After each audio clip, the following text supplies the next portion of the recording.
ചേട്ടാ അതാണ്ട് ചായ.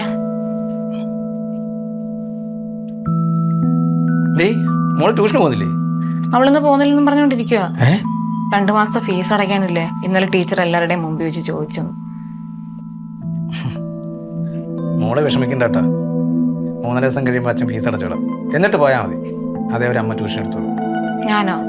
ഇവിടെയോ? ആ നല്ല കാര്യമെങ്കിൽ പിന്നെ ഞാനത് ട്യൂഷൻ എടുക്കത്തില്ലയോ? എന്തെങ്കിലും 2 അക്ഷരം പറഞ്ഞു കൊടുക്കാന്നും പറഞ്ഞ് വിളിച്ചു വരുത്തുമ്പോഴത്തേക്കും അനിയത്തി ഇവിടെ പാട്ടിടും. പിന്നെ എങ്ങനെ പഠിപ്പിക്കാനാ? അതെങ്ങനെ? നമ്മളിപ്പോൾ അന്തേവാസികൾ അവരിപ്പോൾ ഉടമസ്ഥരും അല്ലേ. അന്തേവാസികളാ? എടി, ഈ വീടിന് വേണ്ടി ഒരുപാട് ഞാൻ കഷ്ടപ്പെട്ടിട്ടുണ്ട്. ഇപ്പം പറയുന്ന അന്തേവാസികളാണ്. എൻ്റെ പൊന്നു ചേട്ടാ, കഷ്ടപ്പാടൊക്കെ പഴങ്കഥകളാ. ഇപ്പോഴേ ഈ വീട് അനിയൻ്റെ പേരില്ല. നമ്മൾ എപ്പോഴായാലും ഇവിടുന്ന് ഇറങ്ങി കൊടുത്തേ പറ്റത്തുള്ളൂ.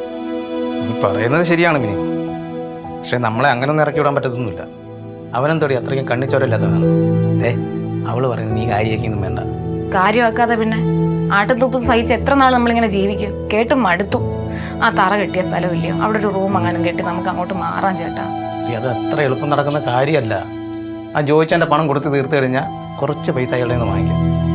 ഇത് എത്ര നാൾ കൊണ്ട് കൊടുക്കുക ചേട്ടാ? പലിശ ഇച്ചിരി കൂടുതലാണ്. കൊടുത്താലും തീരത്തില്ല. ഞാൻ സമയം മോളെ പോയിട്ട് വരട്ടെ. അയ്യോ, ഇന്നത്തെ അടവിന്റെ പൈസ ഞാൻ ഉച്ചയ്ക്ക് റെഡിയാക്കി കൊടുക്കാന്ന് പറ. അയ്യോ, അത് സമ്മതിക്കത്തില്ല ചേച്ചി. കാശും കൊണ്ടേ പോകത്തുള്ളൂ. നീ എന്തെങ്കിലും ഒന്ന് പറഞ്ഞു വിടും അവരെ. കണ്ടറൊക്കെ വന്നാൽ ചെന്നിട്ട് അയച്ചു കൊടുക്കാൻ ഞാൻ. ഉച്ചയ്ക്ക് തന്നെ ഇടുവോ? ഓ ആ ശരി. ഇരുന്ന് പഠിക്കേ. അമ്മ എനിക്ക് വിശക്കുന്നു, കഴിച്ചിട്ട് പഠിക്കാം. എങ്കിൽ വാ, ഗോതമ്പ് ദോശ ഇട്ട് തരാം. അക്കത്തിക്കുത്താനരമ്പേ കയ്യേക്കത്തൊരുമുത്ത് ചീപ്പോളം താറാമക്കട കയ്യിലൊരു വാക്ക് വാങ്കെടുത്ത് പടയം വെച്ച് വള്ളിയിലറ്റ പേരെന്താണ്.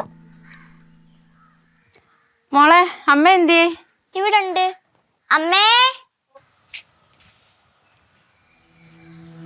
ചേച്ചി ബുക്ക് ഇപ്പൊ തുറക്കണ്ട. ഉച്ചയ്ക്ക് കാശ് ചേട്ടൻ ഇട്ട് തരാന്ന് പറഞ്ഞിട്ടുണ്ട്.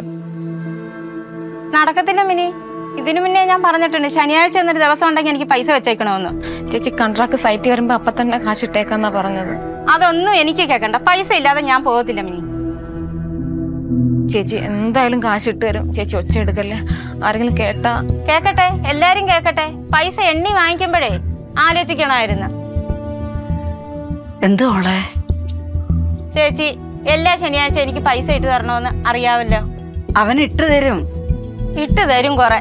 കഴിഞ്ഞ ശനിയാഴ്ച ഇതേപോലെ ഇട്ട് തരാന്നും പറഞ്ഞ് 4 മണി വരെ ഞാൻ ബാങ്കിൽ കുത്തിയിരുന്നു. പൈസ ഇട്ടാതെ ഞാൻ പോകത്തില്ല.